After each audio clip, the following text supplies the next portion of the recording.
Package from the race. That was nice of them to send it out. I was actually hoping they wouldn't, so they could save themselves some money with the postage.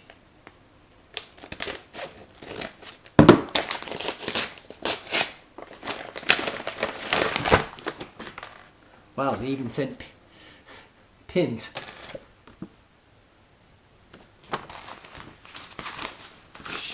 Little bag.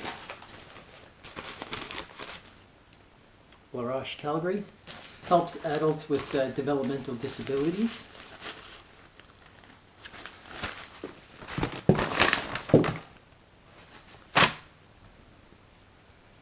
Long sleeve t-shirt.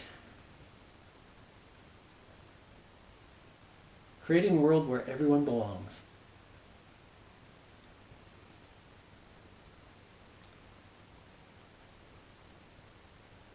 Date on one arm sleeve.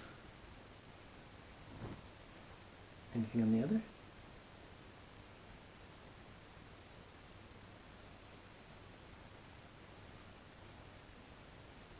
Not sure what that is. Somebody's drawn. Brooks. Ooh. Designed in Seattle, made in El Salvador. Add to the collection. And the race medal. I wonder if you should touch a race medal before you actually earn it. You know, like championships.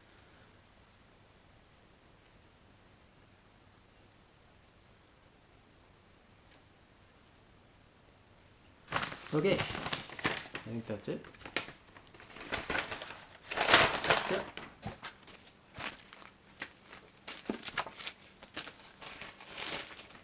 I guess they didn't send a race bib. Oh well. But they did send the pins.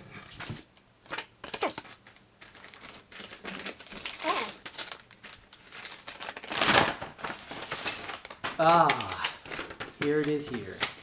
677. Got a little crumpled. I'll have to add it to the wall. Community of belonging, sharing the lives of people with developmental disabilities. L'Arche, I think is how you say it.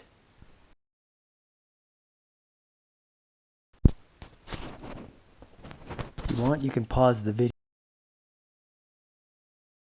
video here and read about what they So until I do the 5K, I probably shouldn't display the medal. I'll just put it.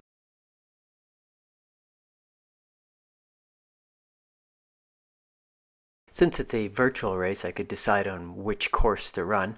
So I was thinking of doing some on the east side, like some of the races I've done previously on the east side of Airdrie here. So running on the east side allow me to run on the pathway system, so I wouldn't have to stop at stoplights and restart my watch, and I was a little paranoid about that because I'm not that familiar with using Strava. But the problem running on the pathway system is that there's so many people out there with their dogs, walking their dogs and such, that I'd have to be like dodging people constantly, which would slow me down. Choice number 2 would be running on the rural roads north of town, which I usually do my regular training runs on, but the problem is you're running on gravel, so you do slip a bit. The course I chose was an inverse of the hill workouts that I like to do north of town. I was inspired by a race in Calgary called Calgary's Fastest 10K, which is a downhill. And so I decided to come up with Airdrie's Fastest 10K, which is also basically downhill. Takumi Sen 5s on. They're going to be cold because of the ventilation on the top. But here goes nothing. Starting run.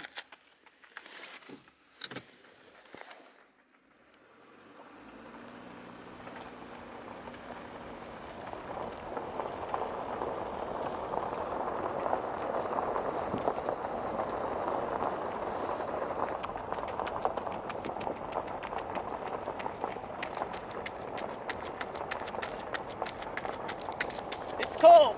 I was concerned the whole week about when to do the race, so I figured Saturday was the last chance, and based on the weather, it looked like the best day. But the temperature all week was like, they were predicting -6, -7, and then finally settled in on -3, so I went with the most minimal race kit I could go without freezing to death. Take pictures too. No heavy winter mitts, toque. Coming up to the first K, I did in 3:33, which is the fastest ever. So I knew I needed a fast start because there's a nice downhill section. So the first section I was heading south, no wind whatsoever. Then I turned and started going east, and that's when the cold wind hit. But there was a slight downhill, so I didn't have to worry about it.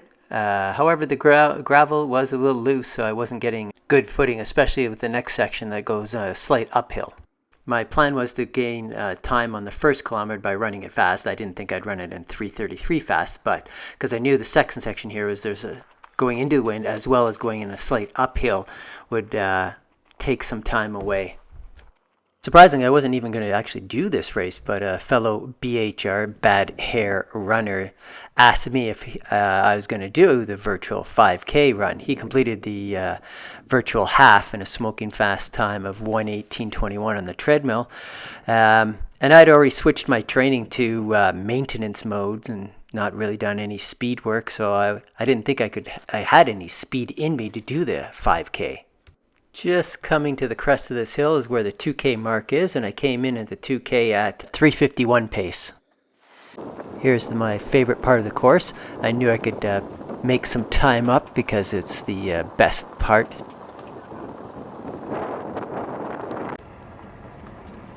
RCMP.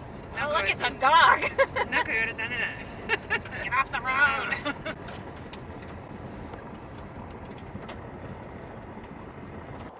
So I went through the third K at 3:41 pace.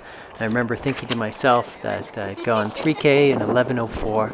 I still had 2K to go. I'm thinking I can go 8 minutes for 2K. That would make me come in at 19:04 overall, and that would be the fastest 5K I've ever done. So I would be happy with that. But I decided to keep pushing on. And this is where I really had to push because the wind was really picking up, and this is where the course flattens out significantly. So I had to maintain my effort and stride length and focus on the task. So using the Takumi Sen 5, the lightest trainer that I have, I could feel every single rock that I stepped on. It was I could feel it at the end of the race. My feet hurt. Bring up so much dust you won't be able to breathe. Along here, the family beeped at me to warn me of this giant truck coming by. And of course, after he goes by, I'm just sucking up all the dust and fumes. I tried to go over to the farthest right side I possibly could, but because the wind was blowing east, it was blowing right into my face. It wasn't a pleasant experience. Went through the fourth K at 3:44 pace. I'm like, okay, gotta keep this up. Gotta stay strong for the last kilometer.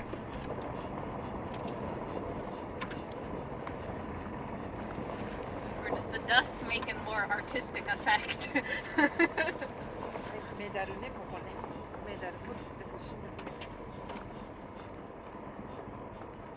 Way up ahead on the right side, you can see two people going out for an afternoon walk. Well, it's funny because they actually walked to the other side of the road. COVID procedures in effect. So, turn the final corner, heading back south, no wind. I had a rough idea where the finish line was, but I had to keep pushing hard because I didn't want to touch my watch, and I knew it would be over very soon. I found it strange though that not having like an actual finish line to you can see in the distance, oh, that's where I've got to finish, but still was able to get a great time. I'm over the moon, as the English would say. I'm so happy with my performance. I really didn't think I could hit the goal of sub 19. I thought, okay, sub 20. I haven't done much speed work. That should be that's a pretty good effort, but all those kilometers I've put in and interval track sessions at the Olympic Oval on their 450-meter track really paid off. And the biggest thing, I think, is running in a group with the team. bad hair runners.